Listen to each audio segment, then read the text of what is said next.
के counter affidavit को पढ़ के और दिखा रहा है लोगों को क्या कि आलोक जी का ये ड्राफ्टिंग है। अरे मूर्खाधिराज, काउंटर एफिडेविट जब स्टेट फाइल किया है तो एनेक्सर स्टेट ना लगाएगा कि कौन एनेक्सर वो लगा रहा है। तो आलोक श्रीवास्तव ने 3 ही एनेक्सर लगाया है। अरे बेवकूफ आदमी, ये काउंटर एफिडेविट देख, ये स्टेट का काउंटर एफिडेविट है। ये पढ़ यहाँ पे किसके द्वारा फाइल किया गया है, पढ़ ले। ये स्टेट काउंटर एफिडेविट फाइल किया था। और जिस एनेक्सर की बात कर रहा है आपको हम एनेक्सर दिखाते हैं और वो केस नंबर भी दिखाते हैं। मूर्खाधिराज, हाई कोर्ट के वेबसाइट से केस नंबर डाल के जजमेंट लोड कर लिया है और उसी जजमेंट को दिखा रहा है। अरे बेवकूफ आदमी, काउंटर एफिडेविट गंदा नाली का कीड़ा कहेंगे, बेवकूफ नहीं कहेंगे। बेवकूफ तो उसको थोड़ा सा अच्छा पदवी देना हो गया। उस गंदे नाली के कीड़े को कह रहे हैं कि ये जो इंडेक्स लगा हुआ है बेवकूफ, ये पर इंडेक्स कौन पहले फाइल किया, पर यहाँ पे पढ़ने आता है ना कि इतना तो अनपढ़ तू नहीं है, पता है हमको। इंग्लिश से तू पता है, इंग्लिश सब्जेक्ट से है, लेकिन खरा इंग्लिश में तो हमारे सामने तो नहीं हो पाएगा, क्योंकि आज हमको समझ में आ गया है। ये काउंटर एफिडेविट पढ़िए, इसमें साफ स्पष्ट लिखा हुआ है कि counter affidavit on behalf of respondent. जो रिस्पोंडेंट स्टेट है उसने काउंटर एफिडेविट फाइल किया है। और देख लीजिए इंडेक्स में 3 चीजों को वो दिखा रहा है अपने इंडेक्स पे वो। और जो ये केस दिखा रहा है जो स्टेट ने एनेक्सर बी में लगाया है, देखिए सिविल अपील 2891/2015 ये जो लगाया हुआ है, देखिए ये लगा है ना, ये 2891/2015 जो केस है वो सुप्रीम कोर्ट का केस है जो यूजीसी नेट के मैटर पे था। और ये बेवकूफ गधा, गंदा नाली का कीड़ा, इसको तो कुछ समझ में आता नहीं है। हाई कोर्ट के वेबसाइट से 2891 डाला होगा और वहां से ऑर्डर कॉपी डाउनलोड कर लिया और वही ऑर्डर कॉपी दिखा रहा है। अब ये देख लीजिए थोड़ा सा कि कौन सा ये केस लगा हुआ है सुप्रीम कोर्ट का 2891 जो स्टेट ने लगाया है। ये देखिए, ये स्टेट ई वाला केस लगाया है। मूर्खाधिराज, गंदा नाली का कीड़ा, जिंदगी भर तू गंदा नाली का कीड़ा ही रहेगा। देख ले, 2891 केस कौन सा है देख ले। और ये काउंटर एफिडेविट स्टेट का है, it's not the counter affidavit by Alok Srivastava, बेवकूफ आदमी। और ये दिखा रहा है कि आलोक जी का केस में ड्राफ्टिंग में लगा हुआ है क्या, एनेक्सर में उन्होंने क्या लगाया है, तो खादी ग्रामोद्योग का केस का लगा दिया है रेफरेंस। अरे मूर्खाधिराज, केस का रेफरेंस तो हम साइटेशन जब होगा उस पर न करवाएंगे, जब हमारा होगा। तो ये तो साइटेशन क्या, ये तो ओपनली दे रहा है, ये खुद आपका स्टेट दे रहा है कि हम इस केस पे डिपेंड है और इस केस के अकॉर्डिंग काम होना चाहिए। ये केस स्टेट के द्वारा फाइल किया गया था। स्टेट ने अपने काउंटर एफिडेविट में इस केस के बारे में चर्चा किया है, न कि हमारे काउंटर एफिडेविट में इस केस की चर्चा है। हमारा जो पिटीशन फाइल हुआ है, हमारा पिटीशन सिर्फ क्लॉज 2 और क्लॉज 12 की बात कर रहा है, जबकि इसमें क्लॉज 2 क्लॉज 12 के बारे में कोई चर्चा ही नहीं है। ठीक है, और ये एनेक्सर दिखा रहा है सब लोगों को यूट्यूब पे जाके, और साथ साथ वो केस भी दिखा रहा है। अरे गंदा नाली का कीड़ा, जिंदगी में कई हाई कोर्ट और सुप्रीम कोर्ट जानता है? तो पहले हाई कोर्ट का जुरिडिक्शन क्या होता है, सुप्रीम कोर्ट का क्या जुरिडिक्शन होता है, कुछ जानता है? कुछ पता है तोरा? इंग्लिश सब्जेक्ट से है, तू खड़ा हो पाएगा इंग्लिश में मेरे सामने? तू अपना सब्जेक्ट तू छोड़, इंग्लिश में तू खड़ा हो जाएगा मेरे सामने में, हम अपना सब्जेक्ट छोड़ देते हैं। लेकिन इस बेवकूफ आदमी को कुछ समझ में आया तब ना आएगा यूट्यूब पर चिल्लाएगा।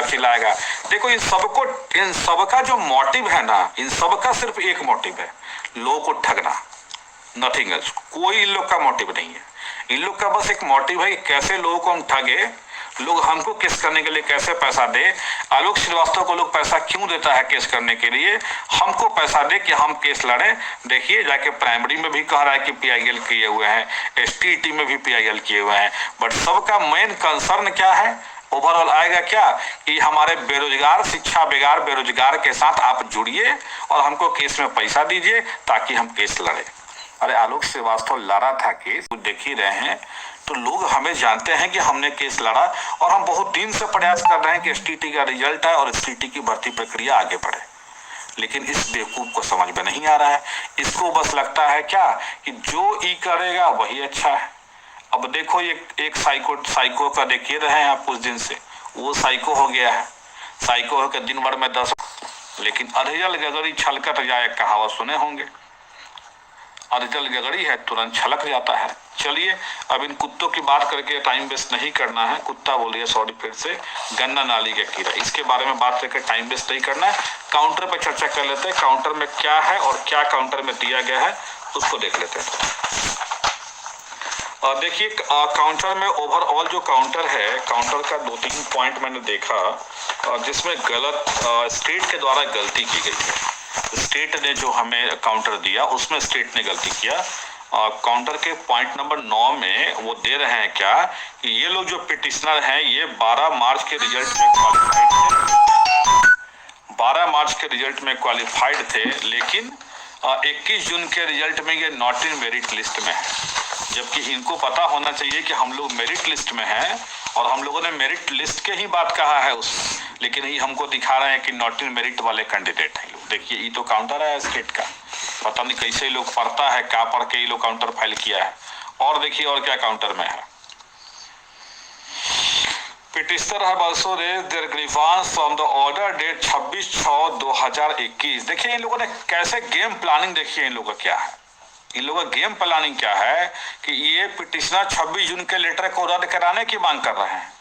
और इसमें क्या दिखा रहा है कि 26 जून के लेटर के द्वारा हमने 2011 की वैधता को लाइफ टाइम कर दिया है और उसी लाइफ टाइम वैधता को ये लोग चुनौती दे रहा है। देखिए ये काउंटर है स्टेट का, हम लोगों ने स्टेट 2011 की वैधता को कभी चुनौती नहीं दिया गया है और स्टेट 2011 की जो वैधता है वो 26 जून के लेटर से नहीं बढ़ी हुई है, वो 22 जून के लेटर से बढ़ी हुई है। ये जान लीजिए। अभी यहाँ पे जो कोर्ट को गुमराह करने के लिए किया जा रहा है स्टेट के द्वारा, तो सब जवाब दिया जाएगा चीजों का, ऐसा नहीं है।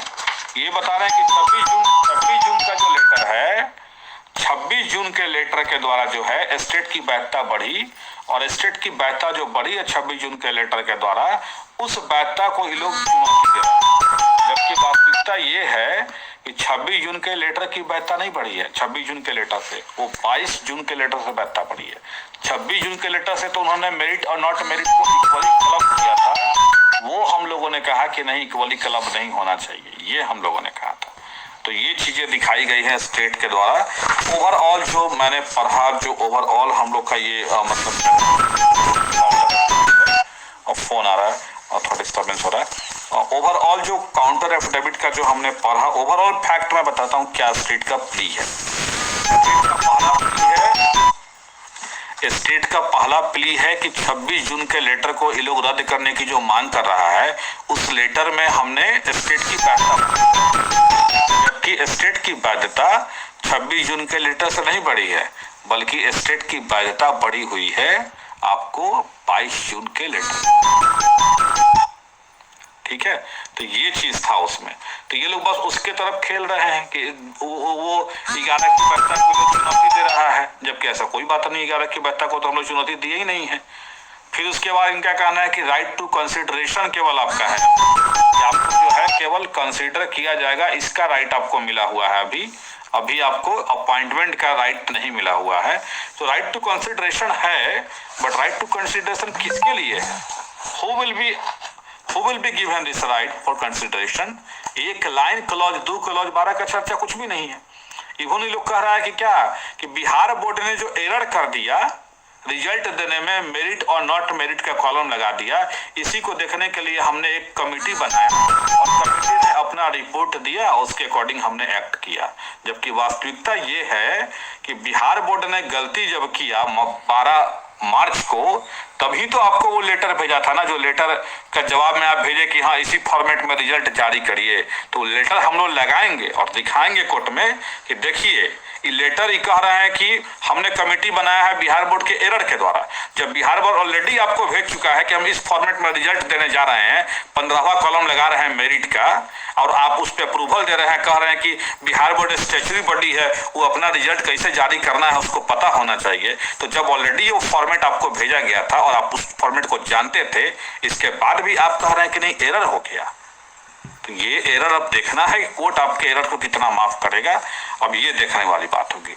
राइट टू कंसिडरेशन वाली जहां तक बात है, ठीक है, कंसिडरेशन का राइट किसको मिलेगा? विज्ञापन से। विज्ञापन से कंसिडरेशन का राइट तो 30,675 को ना मिलेगा। आपके विज्ञापन में स्पष्ट वर्णित है कि एलिजिबिलिटी टेस्ट है। अभी कोर्ट में आपने खुद काउंटर दिया था, हमारे जो पुराना केस था 85-20 वाले में, उसमें लोग खुद काउंटर दिया स्टेट और बीएसएबी कि ये जो टीईटी हो रही है वो कॉम्पिटिटिव नेचर की हो रही है और इसमें सीट के अकॉर्डिंग ही रिजल्ट देना है। ये आपका चिक चिक के विज्ञापन कह रहा है, आप कहिए ना कहिए, चिक चिक के आपका विज्ञापन कह रहा है। क्लॉज 2 क्लॉज 12 को तो कोर्ट पढ़ेगा ना, राइट का कंसिडरेशन है, ठीक है, उन चीज को हम मान रहे हैं, राइट कंसिडरेशन है, बट ये कंसिडरेशन सिर्फ हमको है, जो विज्ञापन के अकॉर्डिंग आएंगे उनको है, सबको राइट टू कंसिडरेशन नहीं है कि वो अपॉइंटमेंट के लिए उनको कंसिडरेशन किया जाएगा। यहाँ आपने सिर्फ ये कहा था कि इस एलिजिबिलिटी में हम इतने ही लोग को एलिजिबल बनाएंगे। अब उसके बाद आपने जो भेजा था लेटर बिहार बोर्ड ने नवंबर में, वो लेटर क्या हो गया, वो लेटर क्या कह रहा था आपका, वो क्या कह रहा था, वो सभी तो देखना पड़ेगा ना। तो चलिए अब देखते हैं, ओवरऑल इनका यही है। अभी कुछ और भी चर्चाएं करेंगे हम इस पे बारी बारी से। अभी थोड़ा सा केस की सुनवाई नहीं हो पा रही है, मुझे लग रहा है कि केस की सुनवाई होने में देरी होगी। इस मार्च विधानसभा घेराव का हम लोग का है प्रोग्राम, आलोक यादव जी के नेतृत्व में, आलोक यादव जी नेतृत्व कर रहे हैं, उसका अब बन रहा है। उनका नंबर भी जारी कर दिया जाएगा, जो टीम उसमें आंदोलन को मतलब लीड करेगी। आप लोग उनसे संपर्क कीजिएगा जो लोग भी आंदोलन में पार्टिसिपेट होना चाहते हैं। और हम चाहते हैं कि ज्यादा से ज्यादा लोग आइए, महिलाएं भी ज्यादा से ज्यादा संख्या में आए और अपने अधिकारों के लिए लड़े। अब ऐसा नहीं कि कोई आदमी बंदा आपके लिए खड़ा रहेगा और आप लोग घर पे चलते ऐसा नहीं होना चाहिए। इससे उम्मीद करते हैं कि सब लोग 30 नवंबर के आंदोलन में जरूर से जरूर आएंगे। धन्यवाद।